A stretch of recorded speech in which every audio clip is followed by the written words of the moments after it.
Anda wafat tidak? Tidak. Anda meninggal tidak? Pulang tidak? Anda wafat tidak? Anda pulang tidak? Anda meninggal tidak? Berarti Allah benar kan? Kata Allah setiap kita akan wafat. Kullu nafsin dha'iqatul maut. Setiap yang punya jiwa meninggal. Aneh manusia itu. Sudah tahu akan meninggal. Tahu ada kenikmatan, ada siksaan. Tahu ada surga, ada neraka. Tahu ada surga, ada neraka. Tahu ada kenikmatan kubur, ada siksa kubur. Kenapa masih main-main juga? Kenapa nggak dimana? Kalau Anda wafat besok, persiapan apa? Bahkan kalau kita diwafatkan hari ini, apa persiapan hisab kita di hadapan Allah Subhanahu wa Ta'ala? Hidup ini nggak lama, teman-teman. Sebentar. Assalamualaikum warahmatullahi wabarakatuh. Waalaikumsalam warahmatullahi wabarakatuh. Bismillahirrahmanirrahim. Alhamdulillahi rabbil alamin. Wassalatu wassalamu ala ashrafil anbiya'i wal mursalin Sayyidina wa maulana Muhammadin wa ala alihi wa ashabihi al-mujahidin at-tahirin, amma ba'du. Saudara-saudara kaum muslimin rahimakumullah, pada pertemuan terdahulu kita sudah membicarakan orang-orang yang menjadi teman-teman setan dalam kehidupan di dunia ini. Maka pada pertemuan kali ini kita akan membicarakan tentang siapa yang menjadi musuh-musuh setan di dalam kehidupan. Dengan satu catatan, berbahagialah mereka yang menjadi musuh-musuh setan, tetapi celakalah mereka yang menjadi teman-teman setan. Bagaimanapun juga di dalam kehidupan ini, apabila orang telah memproklamirkan bendera permusuhan kepada kita, maka kita tentu seharusnya bersikap waspada dan mawas diri. Demikian juga iblis dan seluruh bala tentaranya yang terdiri daripada setan-setan. Mereka telah mengibarkan bendera permusuhan kepada Nabi Adam dan anak cucunya, kepada kita umat Rasulullah sallallahu alaihi wasallam. Akan sengsara dan celaka jika kepada iblis dan setan yang telah nyata-nyata mengibarkan bendera permusuhan itu kita mengadakan toleransi, mengadakan kerjasama, dan menjadi budak yang memperturutkan kemauan daripada iblis dan setan. Siapa yang menjadi musuh-musuh setan dalam kehidupan ini? Inilah pertanyaan berikutnya yang diajukan oleh baginda Rasul kepada iblis. Hai iblis, kalau teman-temanmu adalah seperti yang telah engkau jelaskan tadi, sekarang cobalah beritahu saya, siapa di antara umatku yang menjadi musuhmu dalam kehidupan ini? Atas pertanyaan ini iblis laknatullah menjawab, ya Rasul, musuh-musuhku di antara umatmu, pertama anta ya Muhammad. Musuhku yang pertama adalah engkau, wahai Muhammad. Kenapa iblis mencatat Nabi Muhammad sebagai tokoh nomor satu dalam deretan musuh-musuhnya? Mudah difahami. Pertama, keberadaan Rasul merupakan rahmah lil alamin, rahmah bagi lingkungan. Yang kedua, beliau berfungsi menyelamatkan manusia dari tempat yang gelap gulita, dari tempat kesesatan menuju tempat yang terang benderang penuh berisi petunjuk dan hidayah dari Allah Subhanahu wa Ta'ala. Maka menurut iblis, inilah manusia perintang pertama atas segala daya dan usahanya menggelincirkan manusia ke jalan yang dimurkai oleh Allah Subhanahu wa Ta'ala. Kalau kita baca sejarah, risalah yang dibawa oleh Nabi Muhammad ini memang merupakan risalah yang membawa rahmah bagi alam sekitarnya. Ada sedikit perbedaan dengan risalah-risalah sebelum beliau. Sepertinya risalah yang dibawa oleh para rasul terdahulu itu mempunyai efek yang langsung pada kehidupan di dunia ini. Nabi Nuh misalnya menyampaikan agama, hai umatku, ini agama. Umat menentang, turun banjir yang menenggelamkan orang-orang kafir. Azab diturunkan pada waktu itu juga pada saat nabinya masih hidup. Jadi azabnya itu jenis cash, kontan. Nabi Soleh, hai umatku, ini agama. Mereka menolak, turun gempa bumi yang amat hebat menggulung orang-orang kufur. Nabi Musa, hai umatku, ini agama. Mereka menolak, sebagian ditenggelamkan di Lautan Merah, sementara sebagian lain dikutuk menjadi monyet-monyet yang hina, seperti diceritakan dalam Al-Quranul Karim. Lain dengan Rasulullah Sallallahu Alaihi Wasallam. Bagaimanapun kurang ajarnya umat yang dihadapi oleh beliau, bagaimanapun menentangnya jamaah yang dihadapi oleh beliau, azab tidak turun sepanjang beliau masih hidup. Ini merupakan jaminan dari Allah, wa ma kana Allahu liyu'adzibahum wa anta fihim. Allah sama sekali tidak akan menurunkan azab selama engkau wahai Muhammad masih hidup di tengah-tengah umatmu. Jadi keberadaan Nabi Muhammad merupakan jaminan keselamatan bagi umatnya. Selama beliau masih hidup, azab tidak turun bagaimanapun kurang ajarnya umat. Di sini sedikit bedanya dengan nabi-nabi terdahulu. Juga perbedaan dalam pola dakwah. Nabi Nuh ketika dakwahnya ditolak oleh umat, keluar doanya meminta umatnya ditenggelamkan. Tetapi Nabi kita ketika dilontari batu oleh umat, malah beliau mendoakan umatnya agar memperoleh hidayah. Oleh sikap yang semacam ini, wajar lalu iblis menganggap Nabi Muhammad sebagai musuh ranking pertama. Yang kedua, siapa musuhmu di antara umatku? Yang kedua kata iblis, musuhku Muhammad imamun adil, pemimpin yang adil. Itu yang akan menjadi musuhku di dunia ini. Putus asa iblis menghadapi pemimpin yang adil. Tipu dayanya tidak terkena, segala tingkah polanya tidak diperturutkan. Imam yang adil, pemimpin yang adil merupakan musuh daripada iblis laknatullah alaih. Apa sebabnya? Karena pemimpin yang adil mempunyai dampak dalam kehidupan di dunia ini, melindungi orang banyak, menenteramkan orang banyak. Makin aman, tentram, tenang situasi dan kondisi, makin mudah orang melaksanakan ibadah. Makin tekun orang melaksanakan ibadah, makin dekat dia dengan Allah. Makin dekat manusia dengan Allah, makin jauh dia dari iblis. Sebab dua hal ini selalu kontradiktif. Jika kita jauh dari Allah, tentu dekat dengan iblis. Jika kita jauh dari iblis, harus dekat tentu dengan Allah, dan begitu selanjutnya. Dalam kaitannya dengan kehidupan kita sekarang, saudara-saudara, disinilah perlunya mempersiapkan manusia. Membangun manusia itu jauh lebih sulit daripada membangun jembatan. Membangun manusia itu lebih sulit daripada membangun gedung-gedung bertingkat. Termasuk membangun dan mempersiapkan calon-calon pemimpin yang adil di masa yang akan datang. Membangun jembatan penting, tapi lebih penting daripada membangun jembatan adalah membangun manusia yang bikin jembatan. Sebab kalau manusia yang bikin jembatan tidak dibangun lebih dahulu, saya khawatir jembatannya nanti habis dimakan oleh yang bangun jembatan. Mengaspal jalan raya penting. Lebih penting dari mengaspal jalan raya, membangun manusia yang mengaspal jalan itu. Sebab kalau manusia yang mengaspal jalan bermental rusak dan bejat, saya khawatir jalan belum selesai, aspalnya habis dimakan oleh yang ngaspal. Inilah pentingnya membangun manusia pembangunan. Semua tugas-tugas besar, semua pekerjaan-pekerjaan yang baik harus berangkat dari niat yang baik, berangkat dari hati yang bersih. Siapapun adanya kita, apapun profesi kita.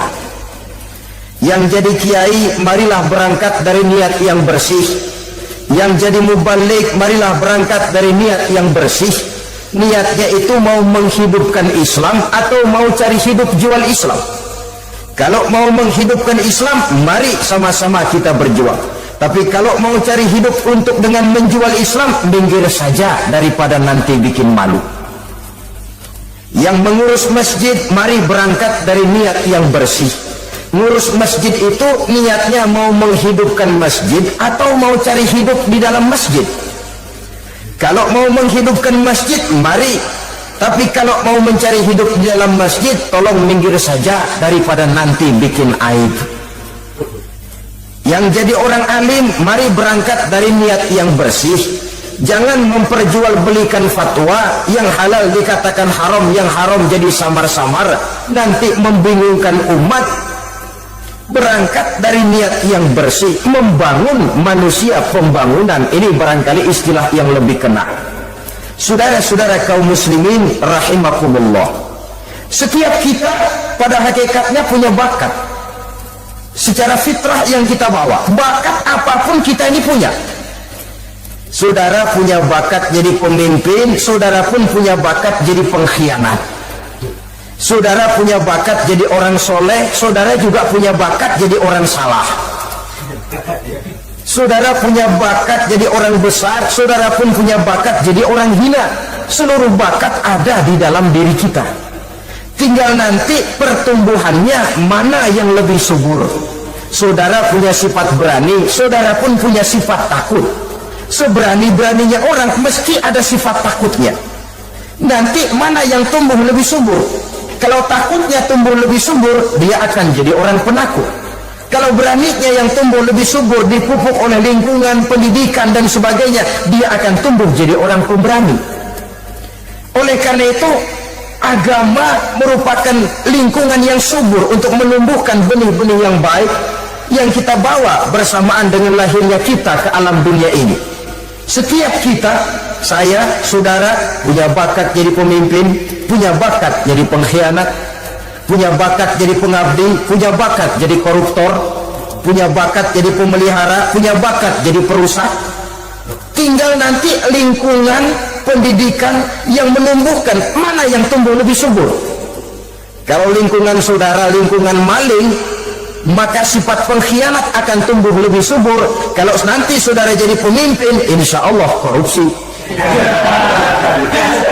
Lingkungan yang menumbuhkan sifat mengabdi, sifat berbuat tanpa pamrih, dikalahkan oleh sifat pengkhianat dan korupsi itu yang dibentuk oleh lingkungan, pendidikan, pengalaman dan sebagainya. Oleh karena itu, secara dini agama menanamkan, menyuburkan fitrah-fitrah yang baik yang kita bawa bersamaan dengan hadirnya kita dalam kehidupan ini. Sebab itu seorang penyair bernama Syauqi mengatakan dalam sebaik syairnya, waladaka ummuka ya ibna adam bakian wan nasu haulaka yadhakuna surura. Hai manusia, pada saat kamu dilahirkan kamu menangis dan orang lain di sekelilingmu ketawa. Kakek senyum dapat cucu baru, paman gembira dapat keponakan baru, sementara kita yang lahir menangis. Betul apa benar? Apa ada saudara yang begitu dilahirkan terus nyengir? Saya kira kabur dukunnya itu. Setiap kamu hai manusia lahir dalam keadaan menangis, orang sekelilingmu tertawa. Karena itu katakan kepada mereka yang senyum di sekelilingmu, hai manusia, pada saat saya dilahirkan saya menangis dan kamu semua tertawa. Baik manusia, tapi nanti pada suatu saat harus terjadi kebalikannya. Kalau dikala saya lahir saya menangis dan kau semua senyum, nantilah manusia. Kalau suatu saat saya meninggalkan alam dunia ini, saya akan berangkat dengan senyum dan kalian semua akan berurai air mata. Kalau perlu dari Sabang sampai Merauke kibar bendera setengah tiang. Kalau perlu, jangan terbalik, kita mati melotot orang malah gembira. Karena hidup selalu membawa sifat-sifat yang merusak. Inilah orang kedua yang menjadi musuhnya iblis dan beruntung menjadi musuh iblis. Siapa? Imamun adil, pemimpin yang adil. Saudara-saudara kaum muslimin rahimakumullah. Yang ketiga musuh iblis, ghaniyun mutawadhi, orang kaya yang rendah hati, orang kaya yang tidak sombong. Kaya apa saja, baik kaya oleh karena ilmu, orang yang kaya karena ilmu disebut orang alim. Baik kaya karena materi, orang kaya karena materi dinamakan hartawan. Baik kaya karena kedudukan, orang yang kaya karena kedudukan dinamakan pejabat. Orang kaya yang rendah hati itu musuh iblis. Beruntung dia menjadi musuh iblis. Iblis tidak senang ada orang kaya tidak sombong, tapi iblis paling senang kalau ada orang kaya sombong. Lebih senang lagi iblis kalau ada orang miskin sombong. Masya Allah, orang kaya sombong, walaupun iblis senang, orang masih bilang pantas saja dia sombong, kaya apaan aja punya. Udah miskin sombong, kira-kira yang disombongin apaan?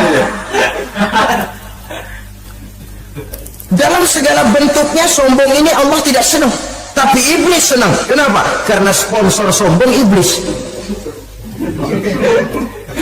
Kan yang pertama kali sombong iblis toh. Ketika disuruh sujud kepada Nabi Adam, dia nggak mau. Ini kesombongan pertama yang terjadi dalam sejarah. Ketika ditanya kenapa kau tidak mau sujud, iblis, saya kan dibikin dari api, Adam dari tanah, I am the best. Saya lebih hebat daripada iblis, daripada Adam. Adam baru kemarin dibikin, saya sudah lama. Kata Allah, kamu sombong iblis, ini surga bukan tempat orang sombong, keluar. Terusir dia dari surga. Jadi kesombongan pertama adalah kesombongan yang dilakukan oleh iblis, dan dia tanamkan itu kepada kita supaya jadi orang sombong. Karena itu sombong ilmu Allah nggak senang, tapi iblis senang. Mentang-mentang ada ilmunya, satu-satunya ustadz di sini ya, semua mesti ngaji sama gue. Kalau nggak ngaji sama gue, Islamnya kurang tapi bener. Sombong karena ilmu, sombong karena pangkat. Mentang-mentang pakai bintang di pundak, jalan pundak duluan. Yang wajar saja hidup ini. Sombong harta pun begitu. Kaum muslimin rahimakumullah, orang kaya yang rendah hati dimusuhi oleh iblis, tapi dicintai Allah, dicintai Rasul, dicintai malaikat. Caranya bagaimana? Kembali kepada satu kesadaran bahwa pada saat terlahir ke alam dunia ini tidak ada yang pernah kita bawa. Kalau sekarang kita punya rumah, punya kebun, punya kendaraan, punya pabrik, punya segala macam benda, apa itu? Titipan. Pada suatu saat akan diambil kembali oleh yang menitipnya. Kalau titipan itu pandai kita jaga, pandai kita syukuri, titipan akan makin banyak. Sama juga kita dalam kehidupan. Kalau orang bisa kita percaya, saya mau pergi ke luar negeri, rumah saya titip kepada tetangga, saya pulang dari luar negeri, isi rumah tetap tidak berkurang, malah dibersihi, malah disapu, dihilangkan kotorannya. Tentu bukan main syukur saya, girang saya, akan bertambah kepercayaan saya untuk menitipkan apa saja. Ini makna la in syakartum la azidannakum wa la in kafartum inna azabi lasyadid. Kalau kamu pandai bersyukur, aku tambah nikmat, tapi kalau kamu ingkar, azabku teramat pedih. Artinya apa? Nikmat bisa berubah menjadi azab kalau kita tidak pandai mensyukurinya. Ma'asyiral muslimin rahimakumullah, orang yang kaya ilmu lalu rendah hati, tidak selalu ingin menonjolkan diri. Ini kadang-kadang yang tanggung ini yang bikin berabe. Alim bener enggak, geblek bener juga enggak. Yang sedikit-sedikit mau nonjolin diri. Kalau enggak jadi imam enggak mau ke masjid, enggak jadi imam enggak mau ke musola. Pokoknya kalau enggak jadi imam marahan sama musola. Macam mana? Saudara-saudara kaum muslimin, rendah hati, tidak selalu ingin menonjolkan. Sebab orang yang selalu ingin menonjolkan dirinya biasanya orang yang kekurangan kepercayaan kepada kemampuan dirinya sendiri. Dia selalu ingin dinomor-satukan, dia selalu ingin ditempatkan pada ranking teratas. Dia tidak percaya diri. Orang yang percaya diri dapat bersikap wajar dalam kehidupan. Begitu juga kaya karena harta, dengan menyadari bahwa harta bagaimanapun banyaknya titipan dari Allah, pada suatu saat akan kembali. Dia harus dimanfaatkan sesuai dengan kehendak yang menitipnya. Begitu juga kaya oleh karena pangkat, kedudukan, dan jabatan. Pada suatu saat jabatan itu akan hilang dari diri kita. Karenanya sering saya jelaskan bahwa pangkat di dunia ini yang paling tinggi pensiun, titel yang paling akhir almarhum. Saudara setuju atau tidak, titel itu akan saudara dapat. Bagaimanapun kita cinta kepada pangkat, kedudukan, entah pada akhirnya suatu saat akan sampai kepada posisi yang namanya pensiun. Kalau sadarlah kita kepada pemikiran ke arah sana, maka untuk mencapai kekayaan, baik kekayaan harta, kekayaan kedudukan, tidak lalu menghalalkan segala cara untuk mencapai tujuan, tapi dibatasi oleh norma dan kaedah yang harus dia taati, baik kaedah agama maupun kaedah bernegara. Inilah orang ketiga yang menjadi musuhnya iblis, orang kaya yang rendah hati, orang kaya yang tidak sombong. Yang keempat, saudara-saudara, tajirun shadiq, pedagang, pengusaha yang jujur. Iblis godok betul, benci bukan main sama pengusaha, sama pedagang yang jujur, yang tidak mengurangi timbangan, tidak nipu pembeli, tidak barang yang jelek dibilang bagus, atau yang bagus di atas yang jelek di bawah, atau dicampur yang baik dengan yang jelek supaya kelihatan semuanya jadi baik. Semua orang ingin untung, tidak ada kecuali siapapun orangnya, dan itu wajar. Setiap manusia ingin mendapat keuntungan, kalau perlu dengan modal minimal mencapai keuntungan maksimal, seperti yang diajarkan oleh teori ekonomi. Itu kan yang namanya produktif kan. Satu usaha dinamakan produktif, bagaimana kita mengeluarkan modal minimal bisa mencapai keuntungan maksimal. Silakan. Bahwa manusia ingin untung itu insting, naluri, fitrah, tidak ada orang yang mau rugi. Tapi cara mencapai keuntungan itu yang membedakan antara seorang muslim dengan yang bukan muslim. Sudah pernah saya sampaikan, apabila kaum pengusaha, para pedagang sudah dijangkiti penyakit yang tidak jujur, yang akan timbul adalah kekacauan ekonomi. Kekacauan ekonomi bisa menimbulkan revolusi sosial, dan revolusi sosial merupakan kiamat satu generasi. Semua kericuhan hampir bermuara dari perut, dan itu ekonomi.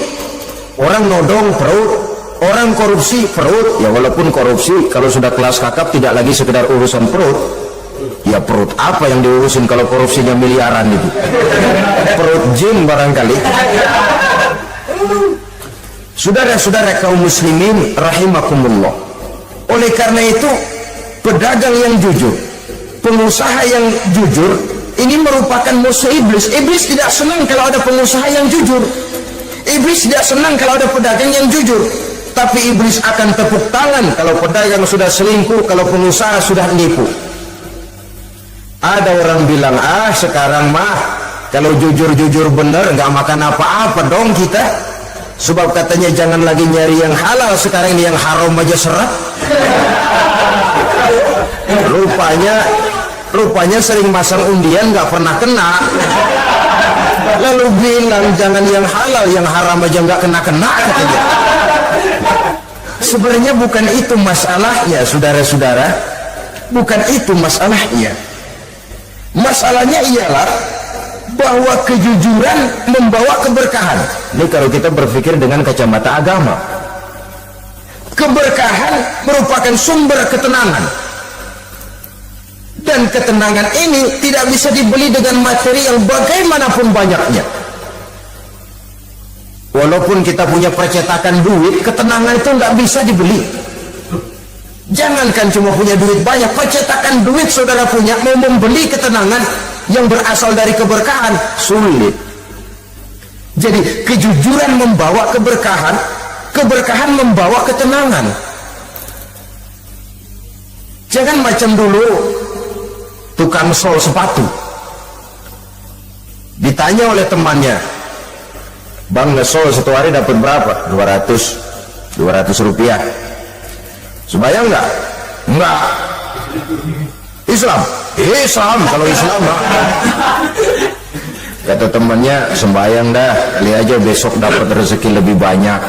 Yang benar, iya, kalau orang sholat itu Allah dekat, nanti rezekinya ditambah. Beneran? Bener. Subuh sembahyang dia, di sembahyang sarapan berangkat ke tempat dia ngesol mangkal.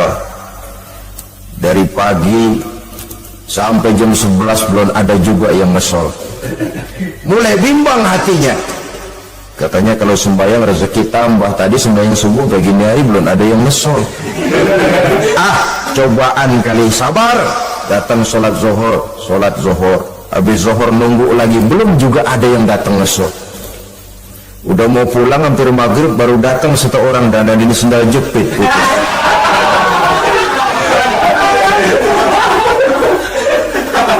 Sudah bayar 25 rupiah, pulang dia si tukang sol ini, ketemu sama temennya yang nyuruh sholat tadi. Ditanya, bagaimana penghasilan ini hari? Apa dijawab? Gua kapok deh sembahyang.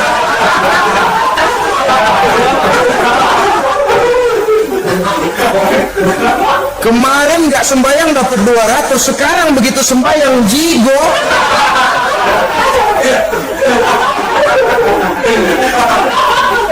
Dia tidak sadar bahwa dengan dari kacamata agama 25 rupiah yang membawa berkah jauh lebih baik ketimbang 200 uang panas.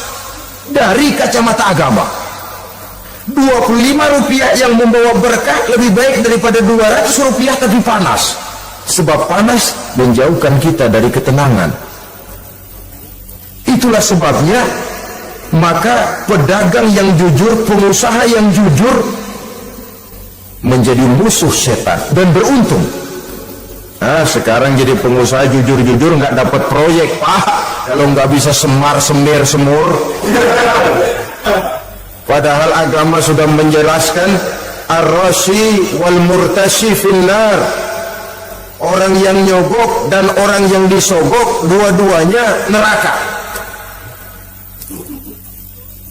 Kenapa? Join termasuk ta'awanu 'alal ismi wal 'udwan.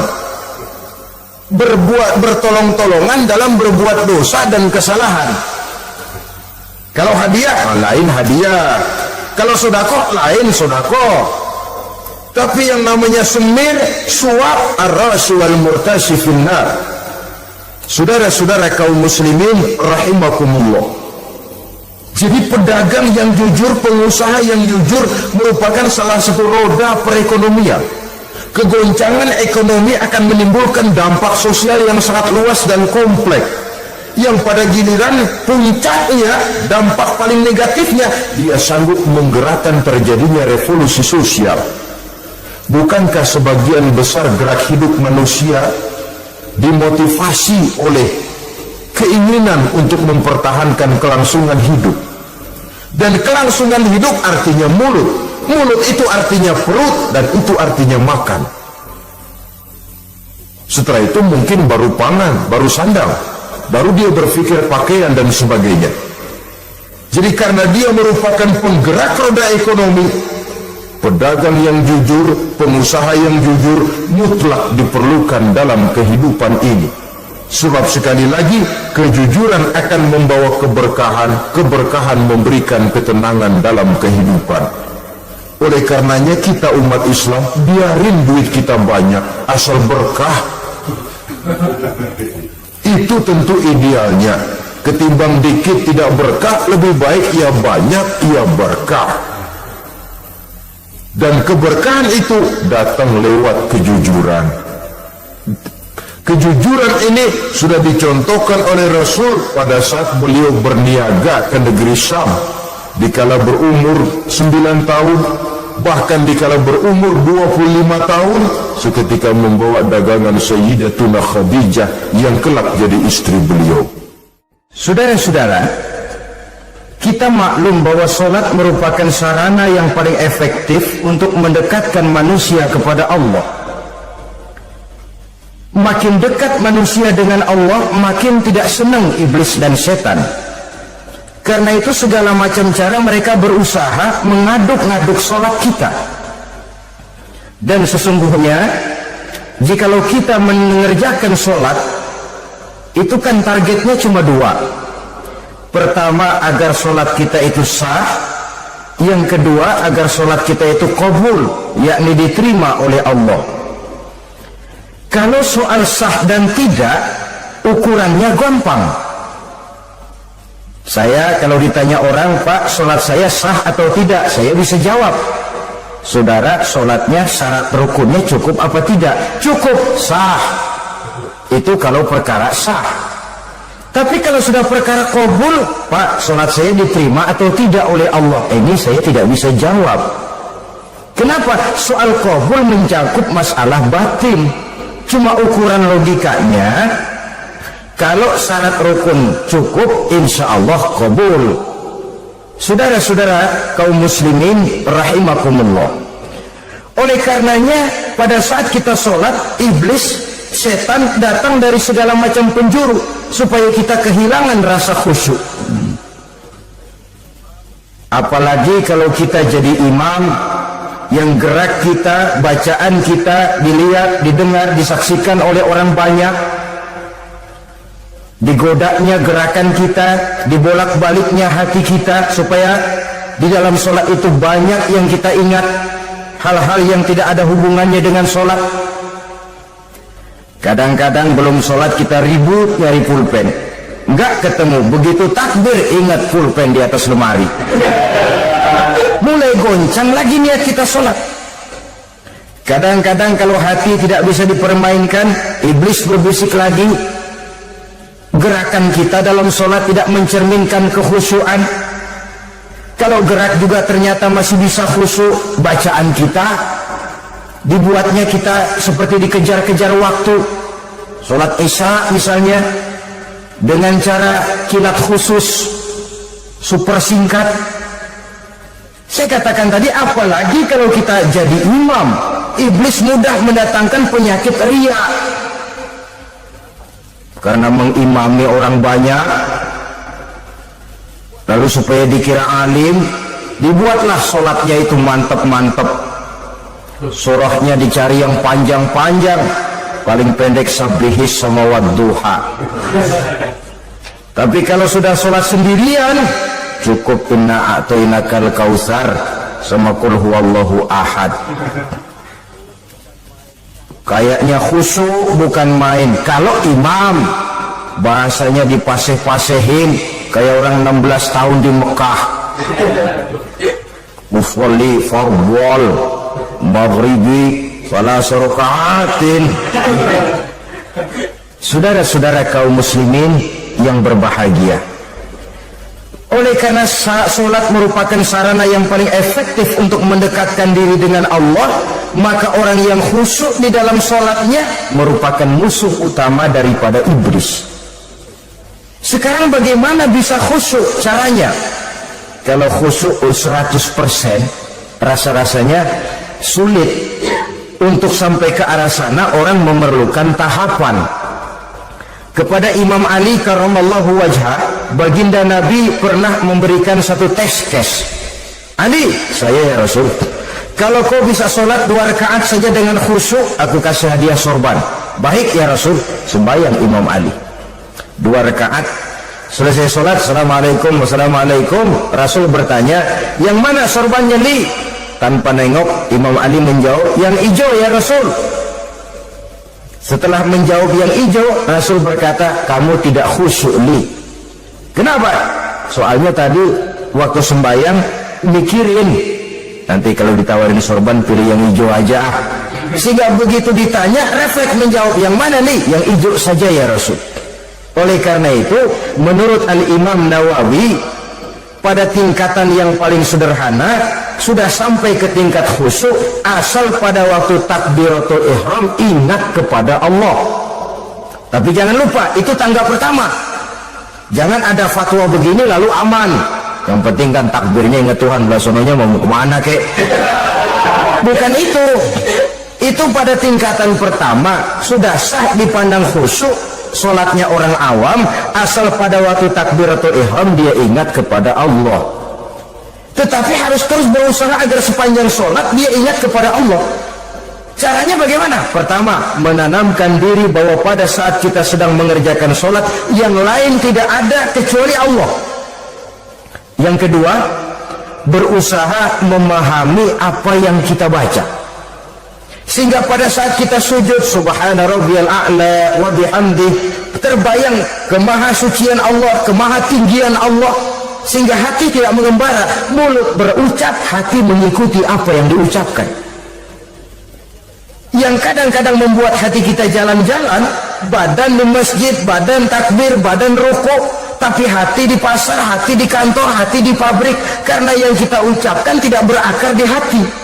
Yang kita baca kita nggak tahu artinya, sangat boleh jadi hati lalu mengembara kemana-mana.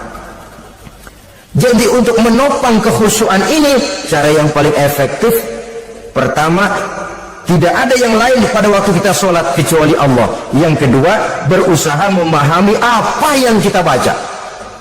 Dikala kita sujud dikala kita duduk di antara dua sujud, Rabbighfirli, ya Allah ampuni dosa saya, warhamni, kasihani saya, dan selanjutnya. Mulut membaca, hati mengikuti. Dengan mengikuti, hati tidak terlalu mengembara, ada tempat dia kembali. Saudara-saudara kaum muslimin rahimakumullah, itu yang kelima.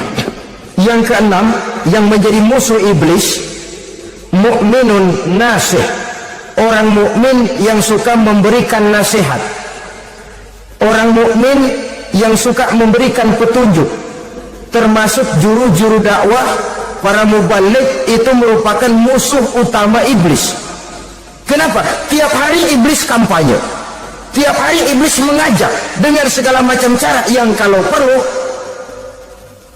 dia berikan kamuflase, dia berikan fata morgana, kalau perlu yang haram dia bungkus dengan merek halal, kalau perlu kejahatan dia bungkus dengan baju kebajikan. Istilahnya racun diberi merek madu. Dan itu wajar. Cuma kita tentu harus punya filter, daya saring positif agar tidak salah pilih. Karena iblis ini pintar betul. Kalau kita khusyuk dalam sholat, dia tanamkan kepada kita misalnya seperti tadi itu, sholatmu memang hebat, khusyuk, di kampung ini tidak ada orang yang sholatnya seperti kamu. Tertanam itu dalam hati kita, timbul ujub. Akhirnya, iya, gue lihat dia di kampung ini kagak ada yang sembayangnya kayak gua. Nah, sudah masuk iblis. Jadi dia pandai mengikuti gerak hati dan irama denyut jantung manusia ini. Kemana kecenderungan manusia, ke situ dia masuk. Pendeknya iblis itu ibarat tukang joget, dia ngerti bener irama kendang. Saudara-saudara kaum muslimin rahimakumullah, termasuk juru-juru dakwah, para mubaligh, orang yang suka memberikan nasihat ini, mereka memberikan filter kepada umat, kepada jamaah, jangan sampai salah pilih. Dan iblis menyesatkan kita supaya kita salah pilih. Satu contoh ringan, kalau di depan saudara ada dua buah gelas, yang segelas isinya jamu, yang segelas sirup, kira-kira saudara minum yang mana? Jamu. Jamu apa sirup? Sirup apa jamu? Orang yang pikirannya panjang, dia pasti minum jamu. Pahit memang, getir memang, tapi besok badan sehat, tenaga kuat, gairah kerja ada, kreativitas timbul, semangat menghadapi kehidupan tumbuh. Orang mukmin, orang yang berpandangan jauh ke depan, pandangannya panjang. Panjang kemana? Tidak cuma ke dunia, sampai juga dia memandang ke alam barzakh, ke akhirat. Sholat itu jamu, pahit. Ngaji, hadir di majelis taklim itu jamu, pahit. Sedekah jamu, pahit. Mengeluarkan uang untuk kepentingan orang lain, enak aja minta sumbangan, datang-datang yang nyari pros keringat banding tulang gue, lu datang-datang meminta. Yang enak ngumpulin harta lalu bakhil bin pelit alias medit, itu jamu. Saudara hadirin yang saya muliakan, sedekah jamu, pahit. puasa jamu pahit, jihad jamu pahit. Tapi nanti begitu kita meninggalkan dunia, masuk ke alam barzakh, apalagi pindah ke akhirat, baru terasa, oh tuh nikmatnya dulu kemarin itu minum jamu, sekarang badan sehat, tenaga kuat, kerja semangat. Nikmatnya dulu saya waktu di dunia sholat, rajin ngaji, suka sodako, suka menolong orang. Sekarang terasa manfaatnya begitu saya berada di alam barzakh, apalagi sudah dibangkitkan di padang mahsyar di akhirat nanti, terasa seluruh kebajikan yang saya kerjakan. Nah, orang yang berpikir jangka pendek cuma ngelihat yang ada di depan hidungnya saja. Ngapain minum jamu getir, sirup nih manis, dia minum, dia ambil sirup minum, manis memang pada waktu minum, tapi besok bibir jontor. Meninggalkan perintah Allah, sirup itu manis. Tidak sholat, manis. Tidak bayar zakat, sirup, manis. Tidak mau puasa, sirup, manis. Manis sekarang. Tapi nanti besok begitu masuk ke alam barzakh, begitu dibangkitkan di padang mahsyar di akhirat nanti, merintih kita menahan penyesalan yang sudah tidak ada artinya lagi. Sampai-sampai penduduk mahsyar itu ada yang berkata, diceritakan dalam Quran, ya laitani kuntu turaba, wahai celaka, kenapa kita nggak jadi tanah saja. Menyesali kejadiannya. Andai kata mereka bisa kembali ke hidup di dunia lagi, mereka akan minta kejadian yang kedua untuk berbuat baik. Tapi tentu sudah penyesalan yang tidak ada gunanya lagi. Maka saudara-saudara, emang cuman jalan duluan kecebur di sumur yang nyesel duluan. Ada orang jalan yang paling depan kecebur di sumur, itu tuh nyesel duluan katanya. Nyesel duluan. Yang lain mesti nyeselnya belakangan. Saudara hadirin yang saya muliakan, nah, orang yang suka memberikan nasihat kepada orang lain dimusuhi iblis. Kenapa? Tentu nasihat yang membawa kebaikan. Iblis tidak senang betul itu. Kita nasihatin teman, udah berhenti dah, jangan pada mabuk lagi. Iblis gergetan bener. Orang dilarang lagi. Kita nasihati teman, udah jangan masang-masang lagi dah, nggak bakalan kena, dikebohongin. Nggak ada orang jadi kaya masang judi, bangkrut mana lo? Ini kan termasuk tipu daya iblis, judi dinamain sumbangan. Itu sama saja itu madu, racun mereknya madu. Judi dinamain sumbangan. Kalau Kang Baca pada nyumbang, yang orang kaya lagunya.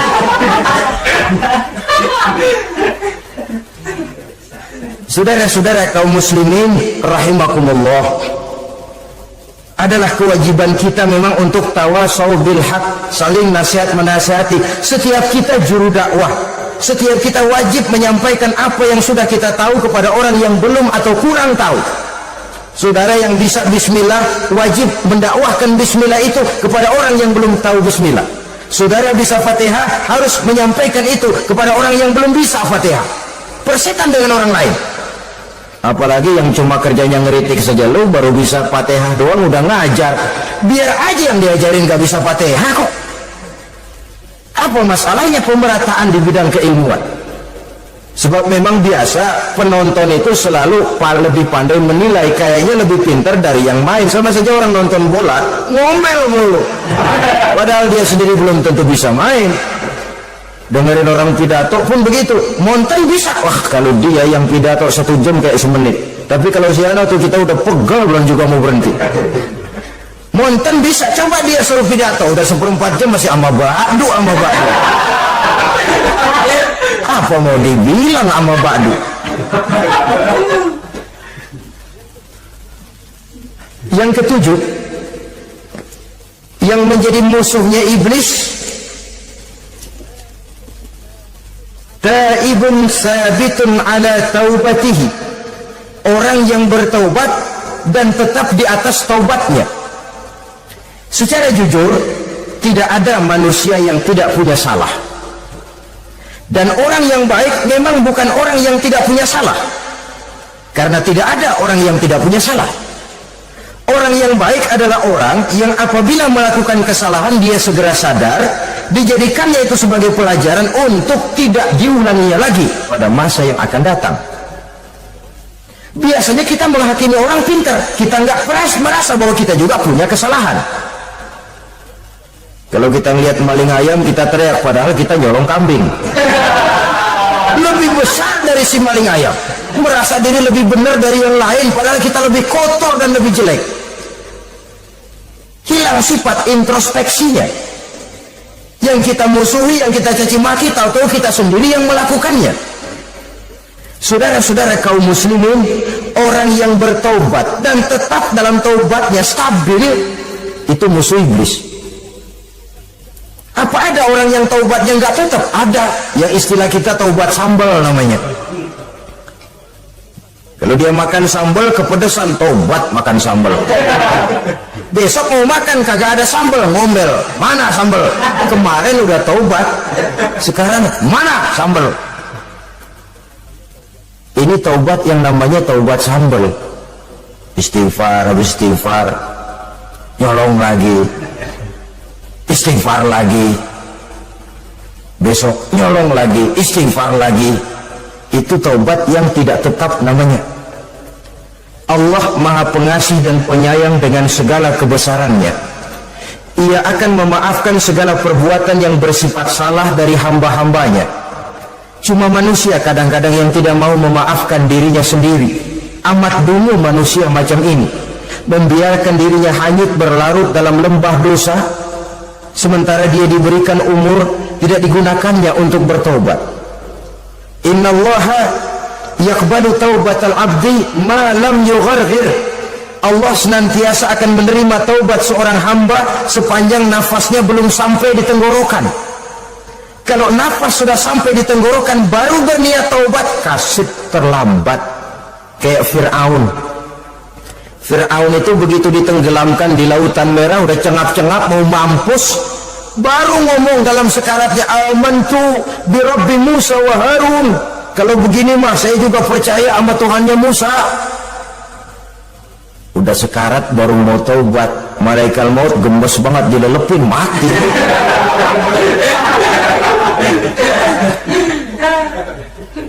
Nah, kepada adik-adik remaja, biasanya kalau sudah bicara taubat, pikiran kita, taubat mau urusan 70 tahun ke atas, kita masih lama ini.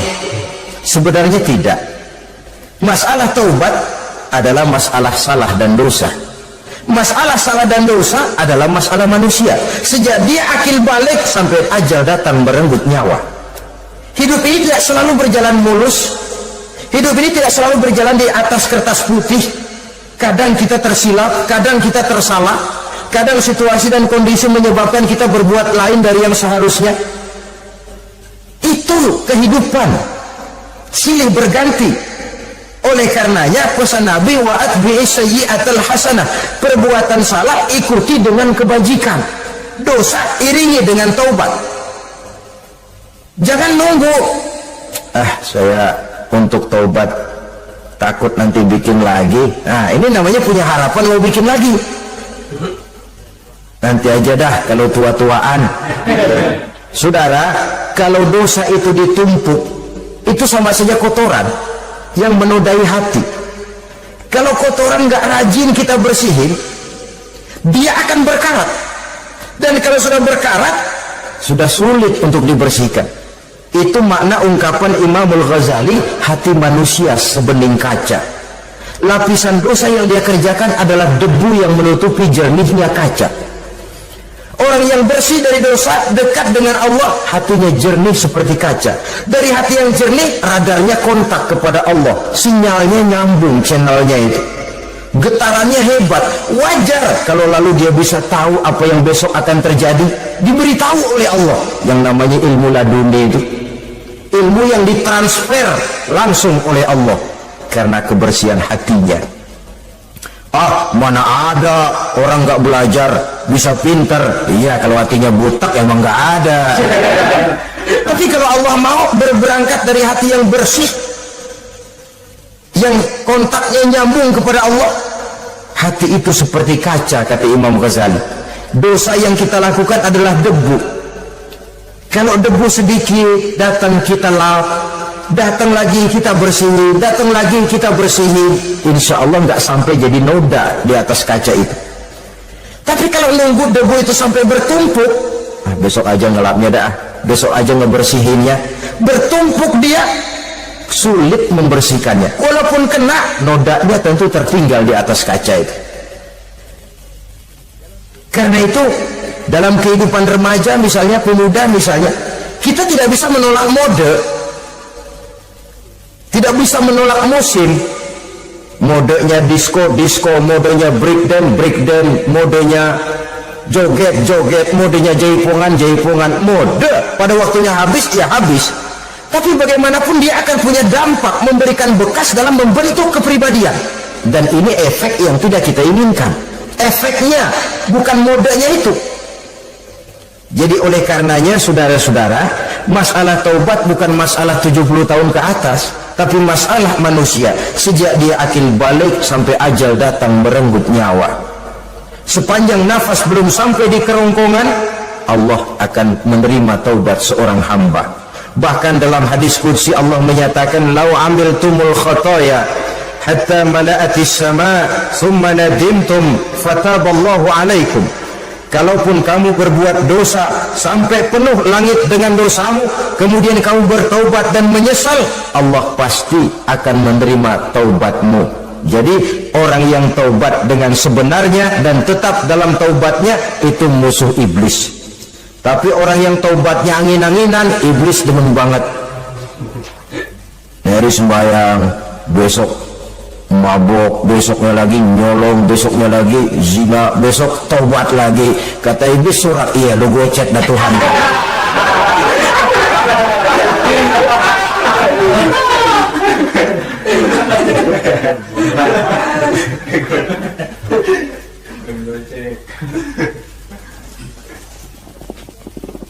Selanjutnya yang ke-8, musuh iblis, musuh setan, mu'minun yudawimu ala taharah. Orang mukmin yang membiasakan diri selalu dalam keadaan bersuci, baik dari hadas kecil, lebih-lebih dari hadas besar. Wudu utamanya memang untuk sholat, tapi membiasakan wudu dalam kehidupan sangat baik sekali. Mau ke kantor wudu dulu, mau ke pasar wudu dulu, mau ngajar wudu dulu. Apa sebabnya? Karena dalam keadaan suci orang ada sikap memelihara kesuciannya. Kalau kita naik PPD pagi-pagi gelantungan, kalau punya wudu, hati-hati, kesenggol perempuan juga sayang sama wudu. Tapi kalau nggak punya wudu, jangan kesenggol, kita nyerudung. Ada semacam sikap apik di dalam kehidupan ini. Karena itu biasakan wudu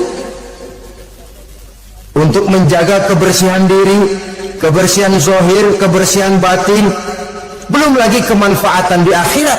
Sebab kata Nabi, "Inna ummati ya'tuna yaumal qiyamah ghurran muhajjalin min asaril wudu." Umatku di akhirat nanti akan datang menghadap Allah dengan muka berseri-seri, bersinar-sinar dari sebab sering wudu. Sehingga tidak usah mengaku pun Rasul akan memanggil karena muka yang sering tersentuh air wudu ini. Mu'minun yudawimu ala taharah. Orang mukmin yang selalu membiasakan diri berada dalam keadaan suci, berwudu. Kita lihat ajaran wudu ya. Dari sejak bacaan-bacaannya saja itu sudah membawa manfaat. Lalu dari segi bahwa kita manusia sering-sering tersilap melakukan dosa-dosa kecil. Dosa-dosa kecil itu oleh air wudu dia rontok.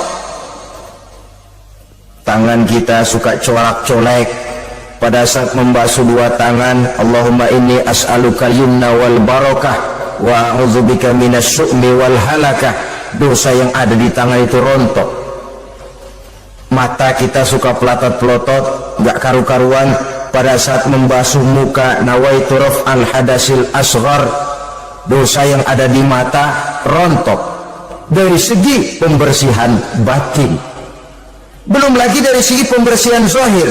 Sehari semalam kalau 5 kali saja kita terkena air wudhu, itu sudah menjaga kesehatan dan kebersihan. Saudara-saudara kaum muslimin rahimakumullah. Yang kesembilan, orang yang menjadi musuh iblis yaitu mutawarra'un anil haram, orang yang memelihara diri dari yang diharamkan oleh Allah. Terpelihara dirinya, terpelihara yang dimakannya, yang diminumnya dari jenis-jenis yang haram, baik sedikit maupun banyak. Jangan cuma teriak haram waktu sedikit, tapi giliran banyak halal. Sama saja orang dikasih tahu, itu ada cerita anak-anak, Pak Haji punya anak main judi, dikasih tahu, Pak, anak bapak main judi, astagfirullah katanya, tapi menang Pak, alhamdulillah.